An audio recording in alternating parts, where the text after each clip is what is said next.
videoing? Yes. Okay. Hello. Hello. For our next few videos, what we thought we would do is tell you what it's been like looking for jobs on a worldwide scale. I think.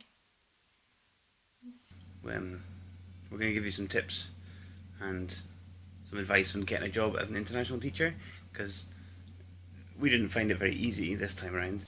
So, we hope you find these videos useful. If it's your first move to an international teaching position, or your fourth move, or whether you're just interested in the lifestyle. Apply for everything. We love lists. Start with a list of countries that you really want to go to, countries that are out of the question, but remember to keep an open mind about it all.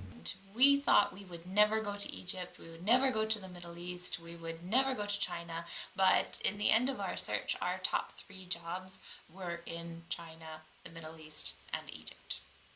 Don't get discouraged during the application process. We applied for maybe 80 positions, and very few of them even got back to us, even just to say no. Somebody told us a story about the head teacher who had received like 500 applications for one position, and we had to throw away 4 out of 5 applications without even looking at them as a way to try and narrow down the choice. So it's quite the lottery sometimes. That's not to say that every position has got 500 people applying, but if everyone else is applying to everything and you're not, you're more likely to get glossed over. So if you take the tactical shotgun approach and apply to everything you want to do. Number 2, go to job fairs. It's not an essential part of it. I got my job in Malaysia without a job fair. We got our jobs in Kiev without a job fair. This time around it was very helpful though, particularly because we were applying as a couple with kids. Job fairs are a great opportunity for you to sell yourself to an employer face to face. Job fairs are a really good place to learn more about schools and life in various countries.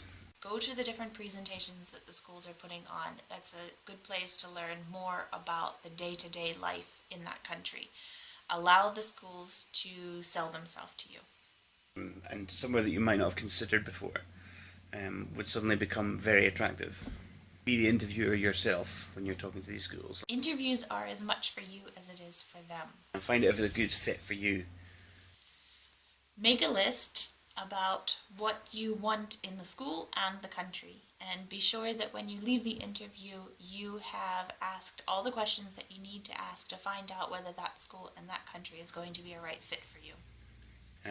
Find out what the full package is. Make sure you know the salary, taxes, if you get settling in allowances, medical insurance and benefits, the flights in and out, how many a year. We also asked a lot of questions regarding children, whether the school was going to have a place for them, whether their tuition was included in the package, whether the country was safe for families. Get really good notes, because in a short space of time at a job fair you just get swamped with information. Number 4, don't make snap decisions. Take your time. It can be very flattering to receive a job offer, but you should definitely consider it and think, is that the best one for you? No, okay. Don't be pressured into giving an answer right away.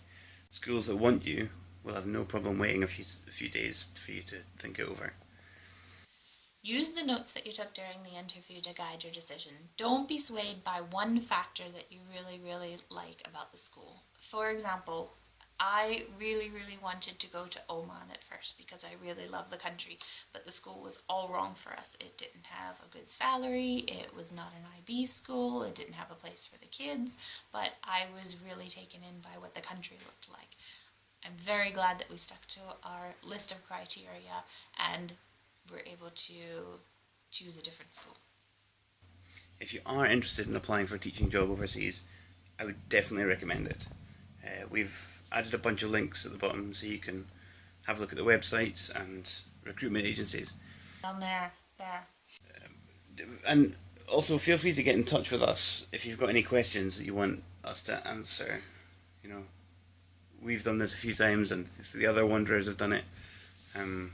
If you're considering working abroad, I would suggest looking now, because schools are recruiting to fill spaces that people have decided they're not going to go to, and schools starts next week for a lot of schools. Schools in the Southern Hemisphere work on a January to November school year, so they'll be looking to fill places even now. And we'll see you next week. Next week, we're going to be talking about... Applying for jobs with kids. Are we? Specifically moving with kids, yeah. That'll be good. Yeah.